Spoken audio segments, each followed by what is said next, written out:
নবী সাল্লাল্লাহু আলাইহি ওয়াসাল্লাম আমাদেরকে দিক নির্দেশনা দিয়েছেন যখন ফিতনার যুগ আসবে। ফিতনার যুগ বলতে চতুর্দিক থেকে ফিতনার ফাসাদ। আল্লাহ রাব্বুল আলামিন কোরআনে একটা বিষয় বলছেন, সমাজ তার উল্টা চলছে, এগুলো ফিতনা।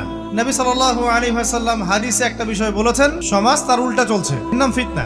তো ফিতনাময় পরিবেশে নবী সাল্লাল্লাহু আলাইহি ওয়াসাল্লাম বলেছেন, কেউ যদি ঈমান এবং আমলের উপরে মানে নবী সাল্লাল্লাহু আলাইহি ওয়াসাল্লামের আদর্শের উপরে সবর করতে পারে, টিকে থাকতে পারে, তার জন্য 50 জন শহীদ সাহাবীর নেকি হবে ইনশাআল্লাহ। ফিতনাময় পরিবেশে যদি সবর করা যায়, এর উপর অটল থাকার চেষ্টা করা যায়, ইনশাআল্লাহ আপনি 50 জন শহীদ সাহাবীর নেকি পাবেন ইনশাআল্লাহ।